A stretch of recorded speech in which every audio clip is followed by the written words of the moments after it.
কিছু কিছু সম্পর্কের কোনো নাম হয় না। স্বামী স্ত্রী, বাবা মা অথবা বন্ধু, এমন কোনো নামেই হয়তো ডাকা যায় না তাকে। অথবা প্রেমিক প্রেমিকার মতো মাধুর্যও হয়তো নেই সেই সম্পর্কে, তবুও সম্পর্ক একটা আছে। হিসেব কষতে বসলে এই সম্পর্কের কোনো জুৎসই নামও খুঁজে পাবেন না আপনি।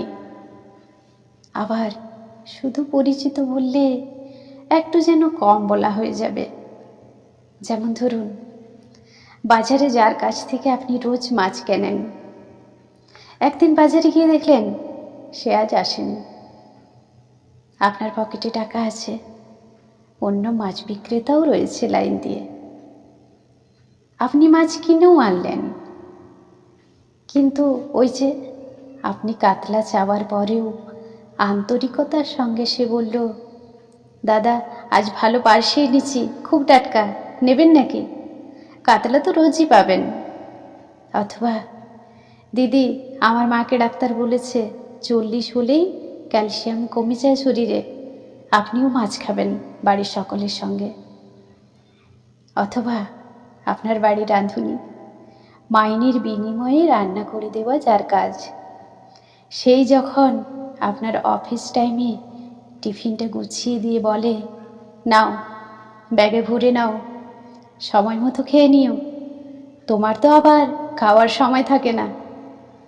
তার অনুপস্থিতিতে আপনার অসুবিধা হয়তো হবে না, কিন্তু একটু হলেও শূন্যতা অনুভব হবেই।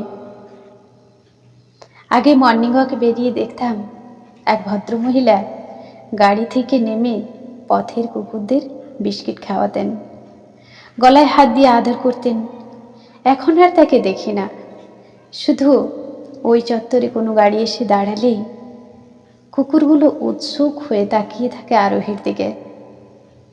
খেতে হয়তো ওরাও পাচ্ছে বলেই বেঁচে আছে, তবুও কিছু একটা খুঁজছে।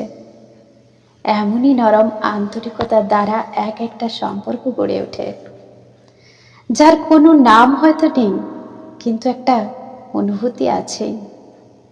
তাই যেদিন এটা পান না সেদিন ফাঁকা বোধ হয়। নামবিহীন সম্পর্কের জন্য একটা আলাদা ভালোবাসার জায়গা থাকে আমাদের মনে, হয়তো সেভাবে প্রকাশ করা হয় না, কিন্তু একটা মায়া জড়ানো থাকবেই।